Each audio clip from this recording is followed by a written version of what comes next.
semua, perkenalkan saya Erlin Nursyahida dari Fakultas Ilmu Sosial dan Ilmu Politik, Prodi Pendidikan Kewarganegaraan. Pada video ini, saya akan menjelaskan bagaimana saya mengatur manajemen waktu sebagai mahasiswa baru agar dapat menjalankan kegiatan akademik maupun non-akademik secara seimbang. Manajemen waktu itu apa sih? Manajemen waktu adalah proses perencanaan dan pengendalian secara sadar terhadap waktu yang digunakan untuk kegiatan tertentu.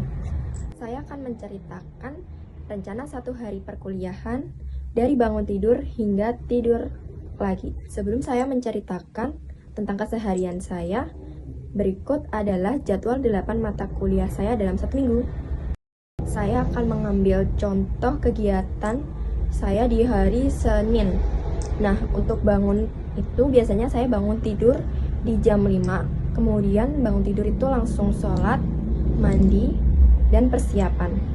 Nah, jam 5:45 saya akan membeli sarapan dan makan sarapan hingga jam 6.30. Jam 6.30 saya berangkat ke kampus. Perkuliahan atau kelas dimulai dari jam 7.30 hingga 12.50. Itu mengikuti kuliah sesuai jadwal, jadi ada istirahatnya. Kemudian di jam 1 siang saya istirahat, sholat, dan makan siang hingga jam 15.30 dan juga sekalian sholat asar. Kemudian jam 15.30 hingga jam 5 sore saya melanjutkan melanjutkan kuliah.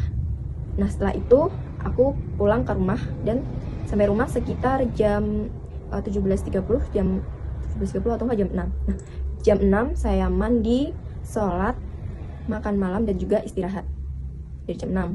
Kemudian di jam 7 malam hingga jam 9 malam aku akan belajar ya sekitar 1 jam, kalau enggak ya ada mengerjakan tugas serta menyiapkan jadwal dan perlengkapan untuk besok harinya. Kemudian di jam 10 malam aku tidur. Nah, itu jadwal 1 hari aku dalam perkuliahan. Terus cara mengatur atau membagi waktu agar bisa menyelesaikan pekerjaan atau tugas-tugas itu, saya menetapkan skala prioritas atau enggak ya prioritas berdasarkan tingkat kepentingan dan batas waktu setiap tugas.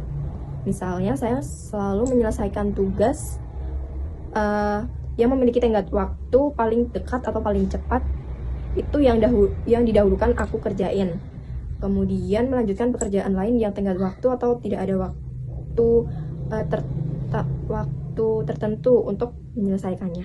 Kemudian biasanya untuk mencatat jadwal saya menggunakan Google Calendar atau enggak ya mencatat jadwal manual menggunakan ballpoint dan kertas. Jika terjadi konflik atau bentrokan waktu, misalnya nih aku ikut organisasi. Nah, di hari itu, di jam itu aku ada tugas yang harus diselesaikan dan juga ada rapat organisasi. Nah, aku itu memilih mengerjakan tugas karena mungkin deadline-nya mepet, tapi aku harus meninggalkan rapat organisasi. Nah, itu aku akan solusinya akan meminta izin kepada ketua atau divisi yang memberikan, terus atau enggak ikut secara daring atau online dan meminta informasi hasil rapat kepada anggota lain. Setelah 2 minggu menjalankan atau 1 minggu, saya akan mengevaluasi diri saya sendiri apakah jadwal tersebut efektif untuk kegiatanku sehari-hari. Kalau enggak, aku akan merubah jadwal atau mengganti jadwal. Nah, kemudian kalau ada waktu luang, saya juga akan menyempatkan berolahraga. Kalau saya sukanya berolahraga di sore hari, mungkin kalau tidak ada kelas di jam 3 sore atau enggak di jam 4 sore, maka aku akan berolahraga. Olahraga yang aku suka itu jogging. Oh iya, agar semua kegiatan dapat berjalan dengan lancar, aku akan membagi waktu seperti ini. Demikian video penjelasan saya mengenai manajemen waktu sebagai mahasiswa baru.